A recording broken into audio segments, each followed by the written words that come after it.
Elhamdulillahi Rabbil Alamin, wa salatu wa salamu ala nebina Muhammed. Selamu alaikum, motra. Nga ajo që synohet këtë vit, një hatme që nuk është vetëm lexim, por një hatme që lë gjurmë në mendje, në zemër dhe jetë. Këtë, domethënë nga gjuzi i parë vendosa që në iftarin tim të Ramazanit ta mbaj shënim një ajet shumë të veçantë, një ajet që edhe pse i njohur, sa herë lexohet, hap horizonte të reja meditimi.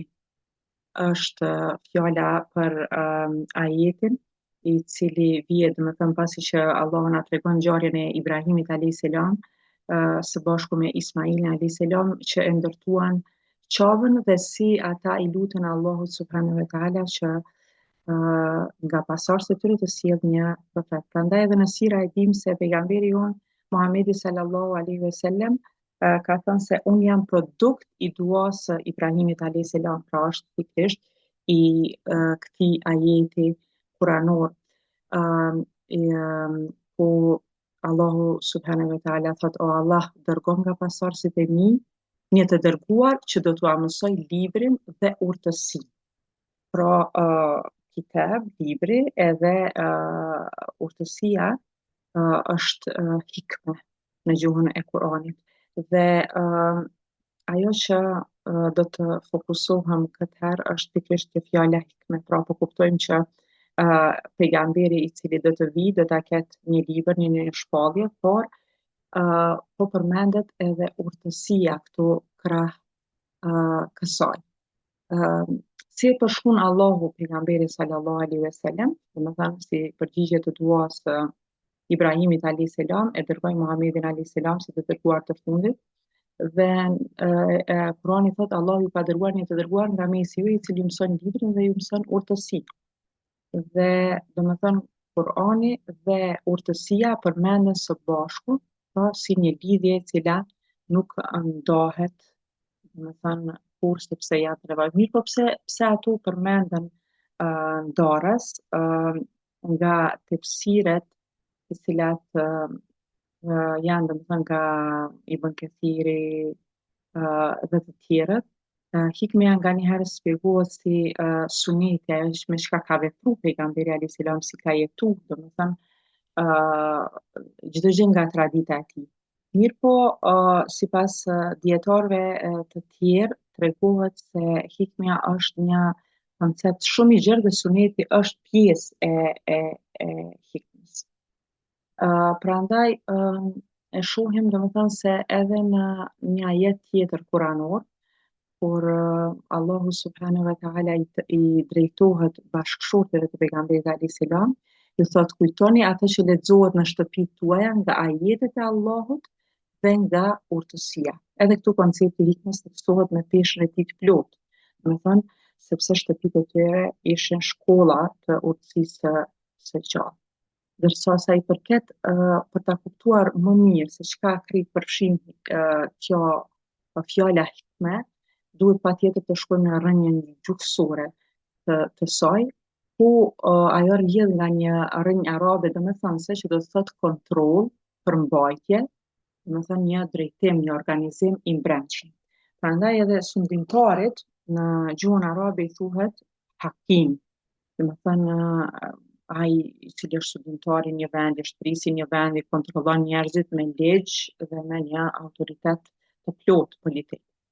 Dhe domethënë lidhja këtu me urtësinë në përgjithësi është se sikurse që për shembull sundimtari kontrollon një shtet, një vend me anë të ligjit dhe me anë të autoritetit politik, ashtu edhe urtësia që e posedon një njeri nga brenda, moralisht dhe shpirtërisht e drejton atë drejt së mirës. Domethënë, kur njeriu ka urtësi, kur njeriu e ka këtë hikmën, atëherë ajo nuk do ta lejoj, do ta kontrolloj dhe nuk do të lejoj që të bëj ai gjëra për të cilat do të pendohet, gjëra të cilat janë sjellje të pamatura, të papjekura dhe të pamenduara mirë. Ndërsa është një përkufizim i Ibn Abbasit radiallahu anhu, i cili është përkufizim shumë i bukur. Do të thënë ai e përkufizon hikmën se është diçka që nuk kupton të veprosh drejt, me një dije të drejtë, në kohën e duhur dhe në mënyrën e duhur.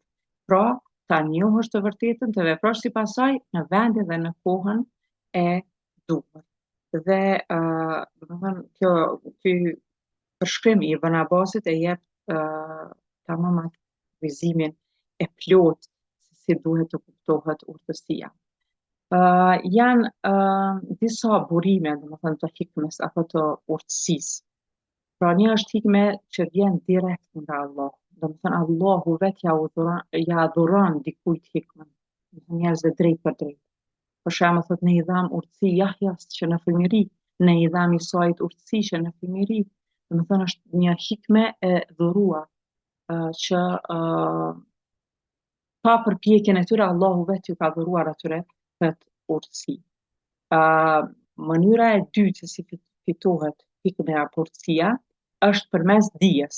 Njeriu mund të përpiqet, domethënë të mundohet që ta fitojë.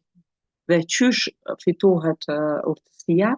Duke e studiuar Kur'anin dhe Sunetin e pejgamberit sallallahu alaihi wasallam. Domethënë këto janë burim. Prandaj pejgamberi alayhis salam është një transmetim që është lutur për Ibn Abbasin, o Allah mësoj atij urtësinë dhe komentimin e librit të shenjtë e Kuranit. Domethënë, kjo është mënyra e dytë përmes studimit të Kuranit, përmes kërkimit të diturisë prej burimeve kryesore ku janë urtësitë. Mënyra tjetër është përmes jetës islame, kur njeriu jeton si musliman i mirë, kur njeriu e zbaton halalin, haramin. Allahu atij njeriu do t'i jap hikmë. Domethënë,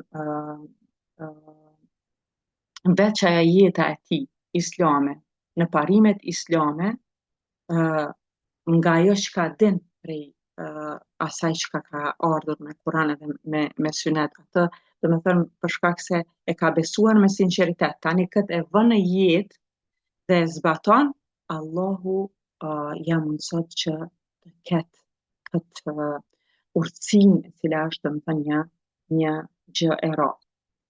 Mirë po, nuk kufizohet hikmja vetëm me dijen islame, pra edhe çfarë do diturie që është jashtë kornizave fetare, që gjendet tek njerëz të ndryshëm, përvojat e tyre, eksperiencat e tyre, shkencat e ndryshme, të gjitha këto njeriu domethënë duhet të përpiqet t'i zotroj në mënyrë që të fitoj hikmë, të fitoj urtësi, dije të thellë me këto gjëra. Pra, siç thuhet në një transmetim që edhe pse disa dietarë kontestojnë se është hadith, mund të jetë ndonjë thënie e ndonjë prej sahabëve, thuhet urtësia është pasuria e humbur e besimtarit, apo thesari i humbur i besimtarit. Kudo që ta gjesh, merre. Domethënë, duhet të mundohesh gjatë jetës që ta përfitosh. Domethënë, në që nuk kufizohet vetëm tek muret e xhamisë apo vetëm në rrethin e muslimanëve, duhet njeriu të kërkoj kudo që mundet ta gjejë atë. Domethënë te dikush që ka një uri të thella, tek përvojat dhe mësimet e jetës njerëzore, tek krijesat, mrekullitë e natyrës, tek shkenca, tek studimet, tek zbulimet. Domethënë të gjitha këto janë elemente të cilat duhet të munduhet t'i përvetsoj besimtari në mënyrë që të arrijë hikmë, të arrijë urtësi. Patjetër se vetë Allahu është ai i cili ka urtësi dhe një prej emrave të Allahut është El Hakim dhe krejt urtësia rrjedh prej Allahut subhanahu wa taala. Allahu është burimi absolut i çdo urtësie. Domethënë vetë emri i tij tregon se ai është i përsosuri në urtësi. Pastaj çdo gjë që Allahu vepron vetëm se me urtësinë absolute apo me urtësinë më të mirë. Asgjë nuk është e rastishme apo pa qëllim, por çdo gjë është me urtësinë dhe me maturinë maksimale. Pastaj libri i tij, Kur'ani, shpallja e tij është dëshmia më e madhe e urtësisë sulmore. çdo ajet e ka një mrekulli dhe mësim të thellë. Prandaj edhe në shumë vende në Kur'an, Allahu thotë që ky është një libër me urtësi. Do të thënë ka disa ajete kuranore që tregojnë këtë gjë se me të vërtetë urtësia është brenda Kur'anit. Kështu që ne, domethënë, si besimtar, duhet që nëse dëshirojmë që me të vërtetë Kur'ani të na bëhet, të na lejë gjurmë, të na përmirësoj cilëtetin e jetës sonë, këto urtësitë që i marrim prej tij duhet i zbatojmë në jetë. Prandaj, disa këshilla nga kjo që e, e, e diskutuam deri më tani, është që të lutemi Allahut për hikmet. Domethënë duke i kërkuar atij që t'na jep urtësi dhe gjykim të shëndosh në çdo situatë që jemi, në çdo vendim që dëshirojmë me marrë. Pastaj me që hikmeja po fitoj ka prej studimit të Kuranit dhe Sunetit, të zhytemi në studimin e librit të Allahut dhe mësimeve të pejgamberit alayhis salam me një sinqeritet të madh. Gjithashtu, tham se burim tjetër është nëse jeton sipas Islamit. Prandaj, zbatojmë halallin, të largohemi nga harami, ta përmbajmë veten nga çdo e keqe. Kjo është ajo urtësia në veprim.